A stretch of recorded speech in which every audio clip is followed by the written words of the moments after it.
Good evening, Rock County. Welcome to This Week from Rockdale with Larry Cox. I'm glad to have each and every one of you join me tonight. We're going to have a very interesting show tonight. We're going to talk about a few things tonight. My main story tonight will be about a Rockdale County deputy arrested in the city of Atlanta. And we will talk about that here in about midway during the show. That incident occurred on 12/5 or 12/6, but that's when we will talk about that. Want to welcome people to the show. Hello, Marie Weathers, Jeff Duran, Tommy Lee, Charlotte Gellert, George Kelichek, Lisa Lancaster, Mary Boysworth. Good evening and welcome to the show. I'm glad to have each and every one of you here tonight. And as always, it is a privilege to have each and every one of you here on the show. And I'm just honored that you guys tune in with me. There is Danielle Munoz. Danielle, nice to have you. Are you driving tonight, Danielle, or are you stationary? Because I know you mentioned something about you might be driving down this way tonight. Just wondering if you were on catching us on the road. So we got Megan Walker. Hello, Megan Walker. Nice to have you tonight. Bill Campbell. Good to have you here this evening. So, like I said, we're gonna talk about the deputy that was arrested here about midway during the show. But I want to talk to you guys about a couple other things. Welcome to the show, Anna Miller. What we're going to talk about tonight is a few things. We're going to talk about a little bit about Restoration Storehouse and that issue, and we're going to talk about 5 commissioners because I just want to clarify a couple of things about those issues tonight. First of all, let's go ahead and start talking about the 5 commissioners. You know, we had EFAT Walker on the show last week, and EFAT talked about the 5 commissioners and that she was in favor of it. But, you know, she said she would like for us to have a vote on it, some more discussion. And, you know, her and I differ on that. I believe we've had enough discussion. We've had some public opinion voting before. So, I mean, I think it's a go ahead and do. And I know EFAT put a little thing out there about tonight, you know, this evening on Facebook or whatever, that she was for it. But she felt, you know, it was not a probability for 22 because of logistics and such. And I totally disagree with that also. If we implement that in 22, it would not take place until 23. So the legislature would implement the districting in 22. And what we would do is then we would have the districting take place in 23. We would elect officials in 22 and they would take office in 23. And we you know, she mentions concerns about the budget. Rockdale County has an $83 million BOC M&O budget right now. We're not talking but like $100,000 to $150,000 to do some training and and for additional funding for 2 part-time commissioners.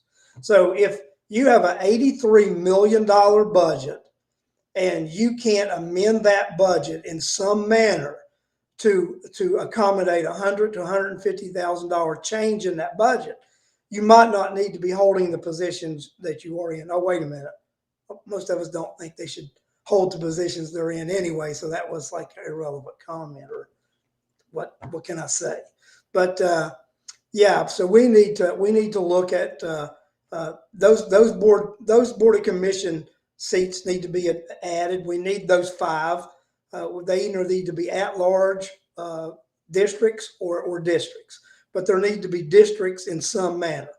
They do not need to be just at-large. We need to have some form of district representation. It would not be hard to accommodate that legislation being passed in 22. Even if we would not be able to elect those 2 additional commissioners, have a primary for that, there's always a way to do that. We could have the primary for what is currently post 2, but knowing we would be going to 5 commissioners, we would change that post 2 to whatever it would be, district 2, 3, or whatever. then we would have special election at the same time we had the general election in November to elect the other two district commissioners. And then they would all take office January. The two that we elect in January would be partial terms. So they would again run in 24 for their unexpired term. So, I mean, there's a lot of ways to handle this. I mean, one of them could be an unexpired, one of them could be the full term. But there are always ways that you can handle this. And to say that, you know, logistically we couldn't do it, that's not accurate. And I think people that are running for office, they need to research this stuff, know how we can do it, how we can't do it. Because we're asking, if you're going to run for office, do your research and know what you're talking about. Just what I'm saying. I mean, some dude like me that just, you know, I'm nobody, but I research this stuff and I know it. And you ask me a question, I'm not going to be stumped. I'm going to be able to answer the question because I research this stuff and make sure that I know it. Bill Campbell, good evening from YouTube. Yeah, I noticed, I went and looked and saw if we had anybody that had watched YouTube. Last week's show was viewed 57 times on YouTube. So thank you guys for anybody who have been watching on YouTube. And I do know we've had some people that asked if the show was going to be broadcast on YouTube because they wanted to watch it on YouTube. And I believe these were some police officers, and some of them may have even been Rockdale County and other districts. They want to watch it, but, you know, use some sort of false name because, you know, they just don't trust this department and what could happen to them. And actually, I have been advised several times today to be very careful, watch my back, because these guys are way out in left field, and some folks are concerned about my safety for actually going to be reporting the story I'm going to report tonight. And, you know, I'm not usually a defund the police kind of guy, but, you know, if this is what our Rockdale Sheriff's Department is like, and they're going to go vigilante and come after citizens, I might have to go with defund the Rockdale Sheriff's Department. I mean, if they're going to be, you know, a little bit unpredictable and people think they're rogue and just going to go hunt down private citizens, then might have to defund those guys. Just throwing it out there, guys. You know, guys, it was told to me today that I pushed the envelope. Guy put his thumb on a desk and said, sometimes you really push it. And I don't know if I push it or if it just call it like it is. So, you know, and I saw Alex said that Danny was a couple hours away, and I'd like to, you know, thank Alex for joining the show. And he plugged the show tonight. So a lot of people were going to tune in knowing we're going to talk about that other story here whenever we finish these two stories that I want to talk about was, you know, the 5 commissioners. And like I said, you guys make sure to tune in and watch Politics on Mondays and Thursdays at 9 p.m. because Danny and Alex can really stir the stuff up. And I'm not certain how much longer they're going to stay on the YouTube. And I really wasn't even aware that I was broadcasting on the YouTube. So I don't even know what that means. Alex is going to have to sort of educate me a little bit on my possibilities of and how long he thinks I'll last on the YouTube. So that'll be interesting with me. But that's you know, that's another story. But you know, thanks guys for that. And then Al, thanks for giving us that update on Danny, where she's be here in the Georgia in a few hours. But yeah, that's where I stand with the 5 commissioners guy. I think that it's a necessity for this county. You know, and they were also some concern about where would we put them at, what office space. You know, I think the Rockdale County Water Authority, they bought a new building, emptied up some office spaces. The magistrate's office, actually, they had a little house. They moved over to that building where the probate and magistrate share a building now. So there should be some empty spaces. And then also there's this factor: if we do districts, and especially if we do 5 commissioners, then they're allowed to talk to each other moving forward. So if they can talk to each other, they can share offices. So the chairman could have an office by himself, and the other 4 commissioners could actually 2 each share an office. What do you think about that? They could actually share an office and talk to each other because it would be legal because of that sunshine law allows them to do that. They are part-time. So there's nothing hard about sharing an office if you're part-time and you're not there all the time. And if you're part-time and there all the time and you're in working age, I'm concerned about it. Yeah, well, I didn't think I said the things that you and Danny said, and I don't show videos, and I think you may get in a little hot water with your videos too. So I don't think I have to do that, and and I think I might be able to fly under the water, under the radar, on the radar. Uh, so I think that's a good thing for me. But I think we do want to push the boundaries here in Rockdale. We want to tell people what's going on in Rockdale, and like I said, there are going to be shows that I do in the future that are not going to be Rockdale based, and uh, I'll take about half the show and talk about something else. And that's okay to do, because this is this week from Rockdale, so we're reporting from Rockdale. We'll talk about Rockdale, but sometimes we're going to talk about other things. But we're going to talk about something else in Rockdale right now. We're going to talk about Restoration Storehouse, Parker Road, and the Board of Elections. I got some emails and some texts and some phone calls from people this week that were upset about the Board of the Commission approving the $30,000 a month and the nearly $400,000 renovation for what used to be the alternative school on West Avenue. A lot of people complained because Wells Barkdale owns it and he's a member of the school board, and he had rented it to the school board. Now he's going to rent it to them. And guys, when we look at that $30,000 of rent for 4 years, plus the Board of Elections has already been renting something for over 3 years when they had to move out of the Parker Road facility. I think my calculation, so for the next 4 years in that renovation, that come up to around 1.4, close to $1.5 million, plus with what they've already rented and other costs, you're probably looking by the end of that next 4 years, them spent $2 million on relocating the Board of Elections when they had a location that they paid nothing. The county owned Parker Road facility outright. One of the reasons they used it, they were going to have to do some renovations to the building if they stayed there. I think we look at, during this tenure, they're going to spend $2 million on housing the Board of Elections elsewhere. Probably could have took that $2 million, done some renovation over there and called it a day. I probably wouldn't have took $2 million to do the renovation. So, this is the way we got to look at it. I mean, they've got to house the Board of Elections somewhere. Our Board of Commission made a strategic mistake when they decided to give away the Parker Road facility in the Parker Road area, which was the ideal location for voting to occur in Rockdale County, with that 4-lane highway, with all the parking that was there and that easy accessibility to the building and the parking. They moved to the place up the road on Parker Road, up off Commerce Street or whatever, the Commercial Street, and that was a terrible location. It was hard to get to, no parking, and just not practical for early voting.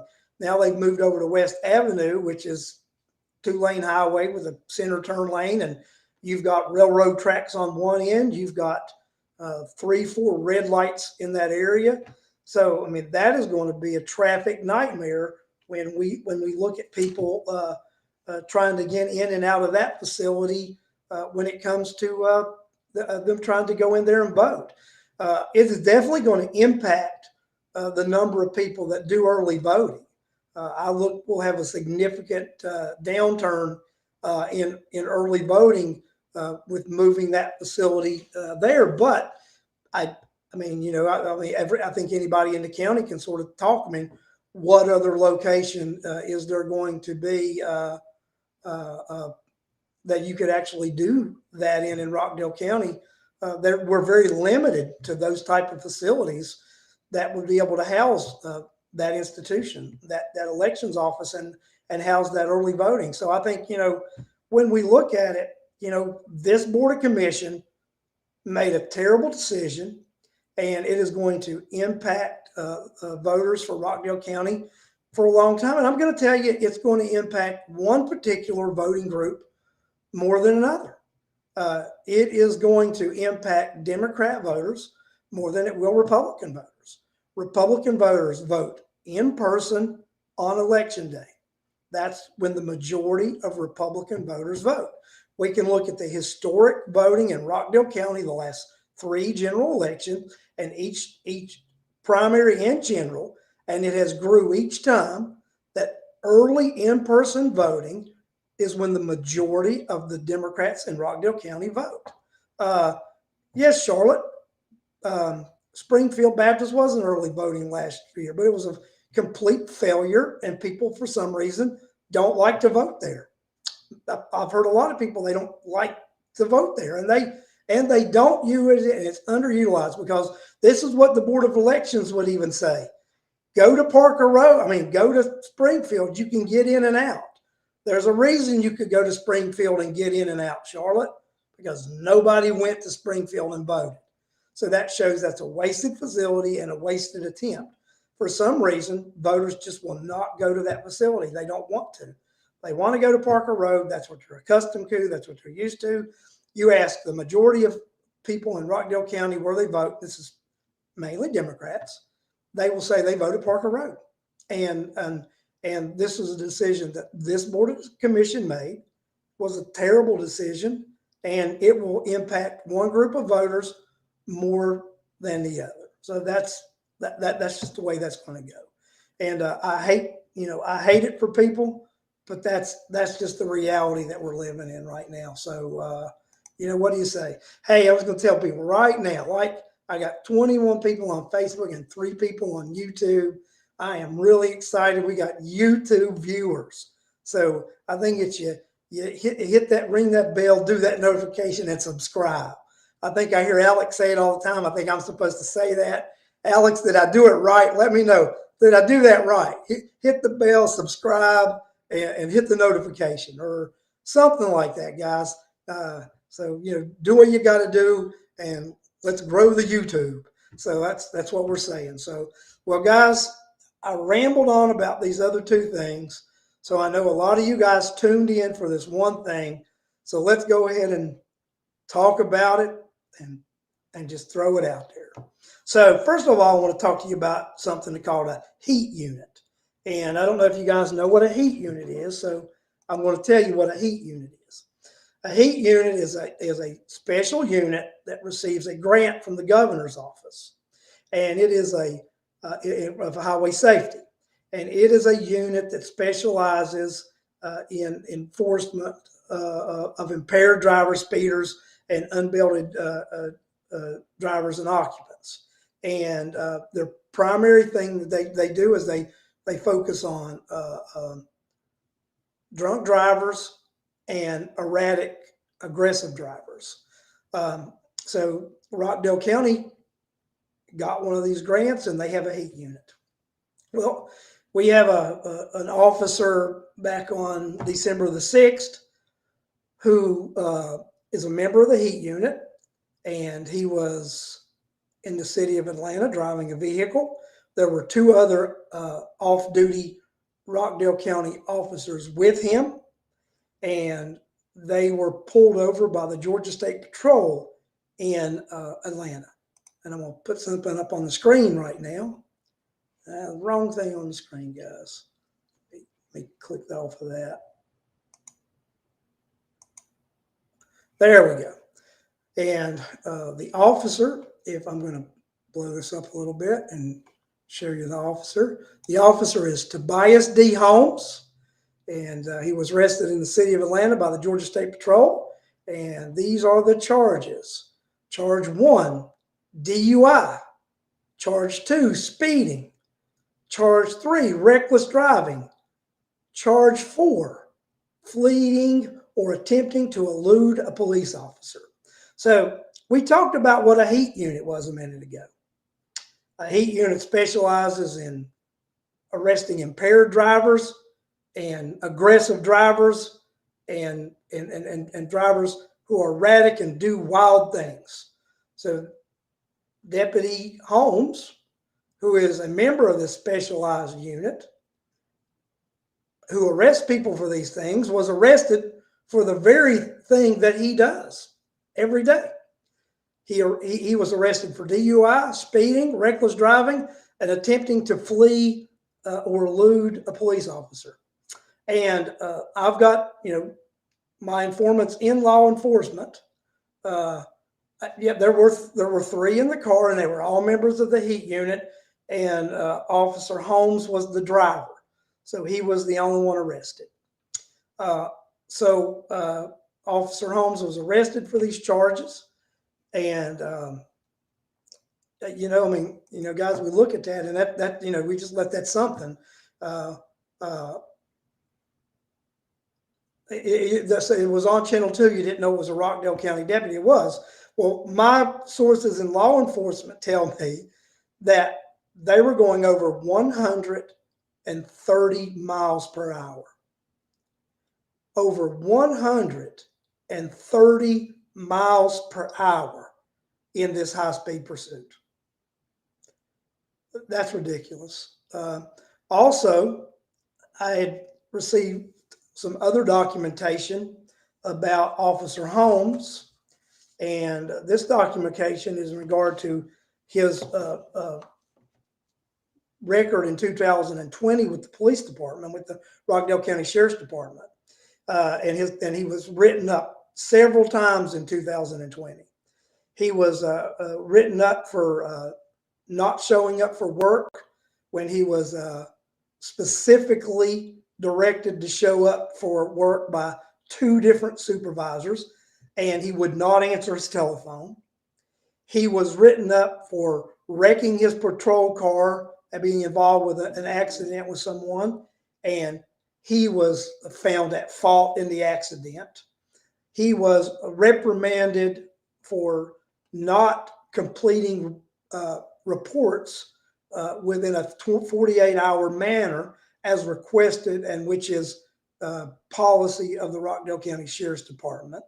He was reprimanded 2 times for improper arrest. So he arrested 2 individuals improperly, which he had no, the grounds to arrest them were not there, or the way he did it was improperly. One of the arrests, he arrested an individual, had their car towed and impounded. The Sheriff's Department had to arrange to have the car towed back, and they had to pay for the towing and the impoundment fees because of the improper arrest. Deputy Holmes was, at that point, one of his things that he had to do for the improper arrest was he was no longer allowed to make arrest unless a supervisor approved him arresting someone. So he had to have authorization from a supervisor to place somebody under arrest. So this is someone in 2020 who had all those reprimands on their record, but in 2021 was promoted to a specialized unit. You guys tell me how that works. You tell me how someone who apparently had a disciplinary problem, who had a problem following orders, and had made bad decisions, was put into this type of responsibility in this heat unit. It makes one question the judgment of the supervision at the sheriff's office. Also, the chief deputy, his last name Holmes. This deputy's last name is Holmes. So what do you think about that? I mean, I've been told there was a relation, was not a relation. I'm just throwing it out there. They both have the same last name. There could be a coincidence, could not be a coincidence. But, that's crazy. I just don't know what to think of this. Someone just texted me and said somebody couldn't get on YouTube. Well, I got 4 other people on YouTube. I don't know what their problem is. I'm not a YouTube expert. If they can't get on YouTube, tell them to come to Facebook. Alex, you're 100% right. Doesn't matter who he's related to. He's just another dirty cop. And I'll tell you, my police sources have also told me that the Sheriff's Department has give orders among their troops to not say anything or mention this incident to anybody else. There's also among the GSP that they don't want anyone discussing or talking about this issue. And I've talked to former police officers and current police officers and they're all in probably same thought process of this. If he hadn't have ran, he might not have got arrested. because that's just the way the cookie crumbles. And then I'd also have another that a couple of the officers told me of why they think he ran. If he was in the city of Atlanta, Atlanta PD has a non-pursuit policy. So he may have thought it was Atlanta PD that was chasing him and not GSP. And he thought he would just run off and the Atlanta PD would not pursue because they have a non-pursuit policy. So the GSP does not have that policy. And from my understanding, they did not perform a pit maneuver, but 4 GSP troopers, they were able to surround him, squeeze him, and make him pull over. Susan Baxley says he is Chief Deputy Holmes's nephew. So, I mean, I can't substantiate that, but I threw that out there. Maybe someone in the audience may have had an idea, or they may thought something. I've heard that he was his nephew, but I can't substantiate that. So, not going to say it, but Susan says that he is. Yeah, 130, a pit maneuver would have been nasty. So no, they did not do a pit maneuver, but it took 4 cruisers, and they were able to get to each side, front and back, and do the slow him down. So it's interesting when you've got this type of mentality. This is the culture. You can definitely see, because of the things that happened there in that department, and they're not wanting to inform people or be transparent. Don't we think that maybe the sheriff's department should have been transparent, and they should be telling, is he on a paid administrative leave, non-paid administrative leave? Have they decided to terminate him, not terminate him? The taxpayers of Rockdale County, I believe, deserve an explanation from the sheriff's department. I would also like, if I could, well, no, Alex, I actually heard that all 3 of the people in the vehicle were heat unit members. So I want to know, I'd like to know what they did with the rest of the heat unit that participated in the nonsense. So it will be interesting what they decided to do with the other 2 that were in the vehicle and that were there. They weren't the drivers, but they were, they were involved in the nonsense. So, well, and I think that's something the sheriff's department owes us, instead of all this secrecy and not telling us stuff. So one thing I would like, you guys out there in law enforcement, I know there's a bunch of you in law enforcement who are watching the chat now. I've been told that the sheriff's, that the jail has had more than 2 escapes, which were accounted for by the sheriff, that there have been escapes from the jail that haven't been reported, and those individuals have not been recaptured over the years. So, I mean, I intend on doing an open records report, and I was instructed on how to do that report by a police officer who is former high-ranking person who would know how those requests need to be done. So I would like to, I'm going to ask for those OORs. I'll tell you how I'm going to ask them, just so you guys know. And you may ask them too, so we can, more of us do it. Going to ask for the duration of the sheriff's tenure for the last 10 years. Have there been any, how many escapes have there been from the Rockdale County Jail?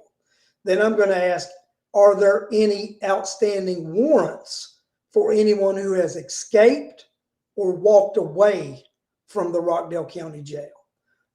So I was told if you ask that in those different manners, that if you would have to get the answer. Susan, you are correct, sir. So Susan, I am correct that there are a couple of escapes that occurred where the individuals were not captured and that it had not been reported. And Jeff, that's actually what I was told, that they were a couple of Mexican citizens that were in the jail that walked away and were not captured. And Susan is saying, yes, that is correct, that the 2 individuals that were Mexican citizens that walked away from the jail are the ones that were never captured, and those incidents never reported. So, I mean, so I'm just got, guys, this is the way I feel. We broke the story on This Week from Rockdale a few weeks ago about the inmate that escaped the Rockdale County Jail and then was captured later. I've been informed that he was captured because there was a tip that came in later.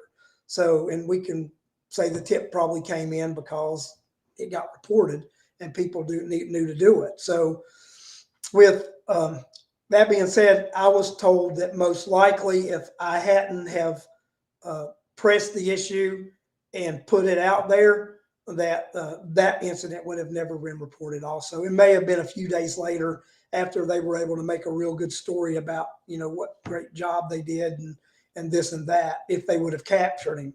But if they hadn't have captured him, we wouldn't know about it till it was a capture.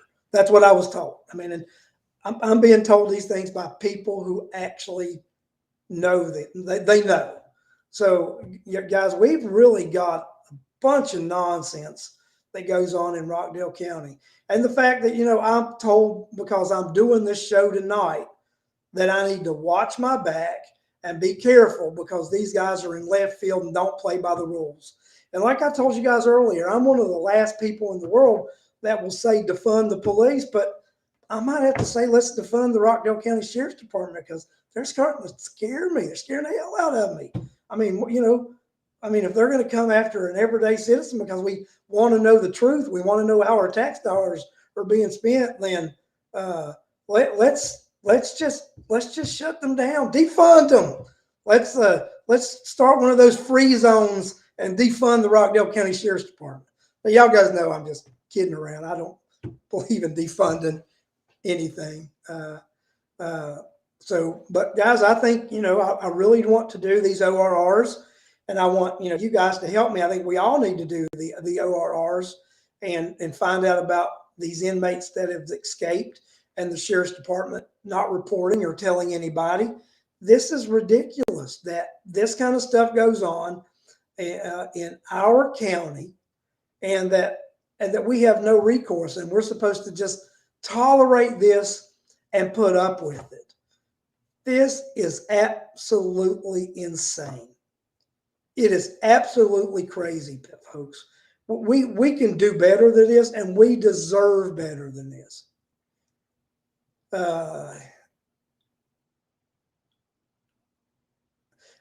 Susan says, yes, you do. Even Eric said during his election, he was tailing at least 5 people because they didn't support him. Mary says, we don't know which is worse, the sheriff or the BOC. And Bill Campbell said, and pay for it. And why aren't we not recalling the sheriff and forcing a special election? You know why? Folks, go for it. Recall the sheriff and do a special election. That's within your abilities. And I believe that, not following the oath of office is definitely something, by the not reporting and letting you know what's going on. These deputies running rampant and the type of individuals that they're allowing to carry guns and drive police cars sort of scares me to death. I mean, I'm not being joking about that. It's scary to know the type of mentality of the individuals that they allow to carry guns and drive police cars and walk around with attitudes. This is not right. And citizens of Rockdale County, we deserve better. We deserve our tax dollars being spent better, and we deserve better. I actually would like to see a 5-commission board, a board that had some sense to it, a board that would create a marshal's office or a county police department in Rockdale County. They would take over and hire a police chief. That department would handle the policing, and the sheriff would handle the jail and serving warrants and security at the jail, and take the policing away from the sheriff. And that can be done. Georgia law allows that. Georgia law allows that 100%, and I recommend it. And it doesn't cost any additional money because you take the money out of the sheriff's department that does the policing and you reallocate it to the county police department or the county police department. It's a reallocation of funds. That's all it is. And the Board of Commission has that authority and has that power. But we would have to have the right Board of Commission. This bunch of clowns we have right now, I wouldn't want them to do it. Would you guys want this bunch of clowns to do that? Say no. Please say no in the chat. Please say no, my audience. Please say no. Let me see the no's. I don't want to see this bunch of commissioners have any authority over a county police department. That's just how I feel about that. Thank you, Mary, for the hell no. Wasn't just a no, but it was I want to see a oh hell no. That's when you really got when you say oh hell no. Cut Levitt's buddy, he's making money. Too many, Mike Terry, too many voters cast their ballots based on race instead of based on their credentials. That happens. And Michelle McGee, she throws out the oh hell no. And that's what I was wanting. I was wanting the oh hell no, not this bunch of clowns in charge of a police department. And that's what I believe, guys. But there are things we need to do in Rockdale County. We need to make some changes. We need to make some things happen. We need to make our Board of Commission more accountable and more responsible by demanding that we have a 5-commission board by district. We need to demand that our sheriff's department be more responsive and be more accountable to the citizens of Rockdale County. If somebody escapes from the jail, we need to know. If our officers are not behaving, we need to know. It's time for the Rockdale County citizens to get what they pay for. And it's the Rockdale County citizens that pay for this. It's their money, their tax dollars. So it's time we get what we pay for. You know, guys, I just want to thank each and every one of you for tuning in today, because I don't think that I can talk anymore or repeat anymore about what we've talked about. I think that I've told you what went on. You know the story, and it's up to you as citizens of Rockdale County to put the heat on, to make sure that people in Rockdale County know what's going on and that we are going to hold these elected officials accountable. Next week, I want to talk to you about next week's show while we got a minute.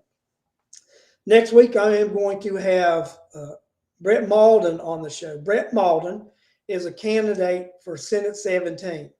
Many of you may or may not know, but Senate 17 was once part of Rockdale County.